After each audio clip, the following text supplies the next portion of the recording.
جب میں نے پوچھا کہ ابا تمہارے پاؤں پکڑ کر معافی کیوں مانگ رہے ہوتے ہیں ابا، تب اماں غصے میں آ گئی اور بولی کہ میں تمہیں ہر بات نہیں بتا سکتی اور تم اپنے ابا کے سامنے مت جایا کرو۔ میں نے جواب دیا میں تو ابا کے سامنے جاؤں گی۔ ابا کے سامنے جاؤں گی۔ تب اماں غصے سے کہنے لگی پھر تو میرا مرا ہوا منہ دیکھے گی، میں بہت جلد تجھے اس گھر سے رخصت کر دوں گی۔ میں اماں کے رویے سے بہت پریشان تھی۔ میری دوست نور مجھے اپنے ساتھ پھر سے اپنے گھر لے گئی۔ ابھی ہم دروازے پر ہی تھے کہ اس کا بھائی ریان اندر سے آیا۔ مجھے دیکھتے ہی اس کے چہرے کے رنگ اڑ گئے۔ وہ تیزی سے آگے آیا اور اپنی بہن کے کان میں کچھ کہنے لگا۔ نور مجھ سے کہنے لگی عالیہ ہمارے گھر کچھ مہمان آئے ہیں، تم پھر کسی دن آ جانا، چلو میں تمہارے گھر چھوڑ آتی ہوں تمہیں۔ میں اس کی اس حرکت سے بہت حیران ہوئی۔ نور مجھے اپنی گاڑی میں بٹھا کر میرے گھر لے آئی۔ گھر پہنچی تو گاڑی سے اترتے اماں نے دیکھ لیا تو مجبوراً مجھے نور کے بھی اندر بلانا پڑا۔ اماں نور کو دیکھ کر کہنے لگی تمہاری شکل مجھے جانی پہچانی سی لگ رہی ہے۔ اماں نے نور سے اس کے متعلق پوچھا تو نور بتانے لگی آنٹی میرے ابو کا نام اختر ہے۔ میں چونک گئی کہ وہ جھوٹ کیوں بول رہی ہے، اس کے والد کا نام تو شمشاد علی تھا۔ کچھ دیر بعد میں نے نور کو باہر چھوڑنے گئی تو الجھن سے پوچھا کہ تم نے اپنے والد کا نام غلط کیوں بتایا؟ تب وہ کہنے لگی کہ بس گھبراہٹ کی وجہ سے منہ سے یہی نام نکل گیا۔ خیر میں چپ ہو گئی۔ اب کئی دنوں سے اماں اور ابا کی جاسوسی کر کے مجھے ہر کسی پر اور ہر ایک پر شک ہونے لگا تھا۔ اب اماں نے میرے لیے رشتے دیکھنے شروع کر دیے تھے، لیکن ابا کو کانوں کان خبر نہیں ہونے دی۔ کئی بار رشتے والے مجھے دیکھنے آئے مگر رشتہ اچھا نہ ہونے کی وجہ سے اماں انکار کر دیتی۔ میں بھی اندر سے شکر ادا کر رہی تھی کہ اچھا ہے میرا رشتہ نہیں ہو رہا۔ جانے کیوں میرے ذہن سے نور کا بھائی ریان نکل ہی نہیں رہا تھا۔ شاید میں اسے پسند کرنے لگی تھی۔ ایک دن میں کالج سے باہر نکلی تو ابا کو دیکھ کر سکتے میں آ گئی اور وہ ریان سے ہاتھ ملا کر کچھ بات کر رہے تھے۔ میں فوراً اس سے چھپ گئی۔ میں نہیں چاہتی تھی کہ ابا کے سامنے یہ بھید کھلے کہ میں اسے جانتی ہوں۔ جب نور اپنے بھائی کے ساتھ چلے گئی تو میں باہر نکلی۔ ابا آج تک مجھے لینے نہیں آئے تھے، اس لیے میں حیران ہونا بنتا تھا۔ ابا کہنے لگے میں یہاں سے گزر رہا تھا تو سوچا تو میں تمہیں لیتا جاؤں۔ راستے میں ابا نے سرسری سا پوچھا کیا تمہاری اماں تمہارے لیے رشتے ڈھونڈ رہی ہے؟ میں نے ہاں میں سر ہلا کر کہا جی ایسا ہی ہے۔ ابا چپ کر مجھے لگا وہ شاید کچھ کریں گے مگر یہ بھول ہی گئی۔ مگر یہ بھول ہی گئی تھی کہ اماں کے سامنے بھلا کس کی چلتی ہے۔ میں ایک دن کالج سے گھر آئی تو اماں گھر پر نہیں تھی اور ایک لڑکا ابا کے پاس بیٹھے باتیں کر رہا تھا جس کی پشت میری طرف تھی۔ ابا مجھے دیکھ کر کہنے لگے یہ فیضان ہے تمہارے تایا کا بیٹا۔ میں تو سن کر دنگ ہی رہ گئی۔ میں نے کبھی خواب میں بھی نہیں سوچا تھا کہ ہم تینوں کا ایک دوسرے کے علاوہ بھی کوئی رشتہ دار ہو سکتا ہے۔ یہ سب کیا ہو رہا تھا؟ میرا دماغ اس وقت اتنا گھوم گیا کہ مجھے سمجھ ہی نہیں آئی کہ کیا رد عمل ہو۔ میں کچھ کہے بغیر اپنے کمرے میں آ گئی۔ وہ جانے کے لیے اٹھا تو میں نے سوچا اب جا کر ابا سے پوچھتی ہوں کہ یہ میرا کزن کہاں سے آ گیا، اتنے سالوں سے یہ کہاں تھے۔ ابھی وہ دروازے سے باہر ہی نکلا تھا کہ اماں داخل ہو گئی، اندر داخل۔ انہوں نے اسے دیکھ لیا اور ابا نے سچ بتا دیا کہ وہ کون ہے۔ اماں نے سن کر اتنا ہنگامہ کیا کہ میں دنگ رہ گئی۔ اماں نے ابا کو صاف کہہ دیا کہ آج کے بعد ان کے گھر کا کوئی فرد یہاں نہیں آئے گا۔ ماں بول کر چلی گئی۔ مجھے ابا پر بہت ترس آیا۔ مجھے پوری کہانی جانی تھی کہ آخر اماں کیوں اور کس لیے یہ سب کر رہی ہے۔ اگلے روز اماں سو رہی تھی۔ میں باہر نکلی تو دیکھا ابا نماز پڑھ رہے تھے اور پڑھتے پڑھتے اچانک گر گئے۔ میں انہیں اٹھانے گئی، جو ہی ابا پر نظر پڑی تو خوف سے میری جان نکل گئی کیونکہ ابا تو زرد ہو رہے تھے۔ ان کی طبیعت اچانک کی بہت خراب ہو گئی تھی۔ میں نے چیخ کر اماں کو آواز دی۔ اماں بھی ابا کو یوں بے سدھ دیکھ کر دنگ رہ گئی۔ فوراً ہم ابا کو ہسپتال لے کر بھاگے۔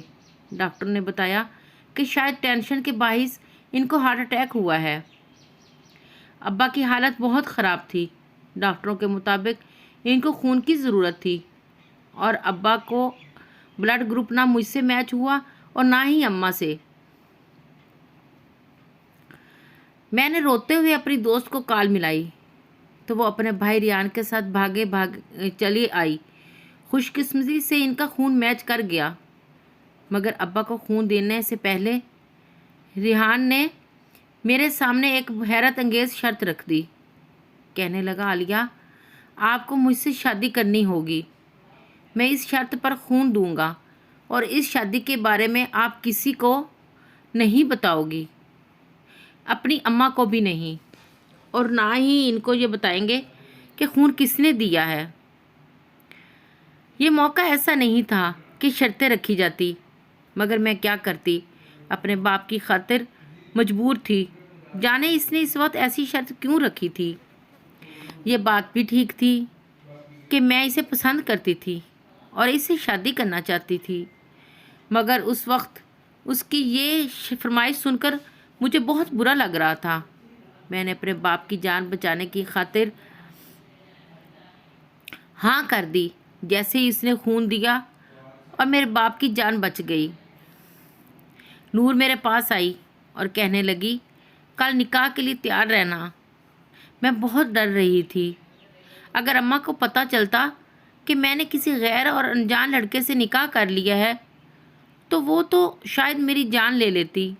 مجھے ان دونوں بہن بھائیوں کا مقصد سمجھ نہیں آ رہا تھا کہ آخر وہ کس لیے مجھے یوں مجبور کر رہے تھے۔ مجھے لگتا تھا کہ وہ اب بھی اپنے گھر والوں سے چھپ کر یہ سب کر رہے ہوں گے، مگر یہ دیکھ کر پیروں تلے سے زمین نکل گئی جب دیکھا کہ نور مجھے اپنے گھر لے گئی اور ہر طرف سجاوٹ کی ہوئی تھی، پھول ہی پھول تھے۔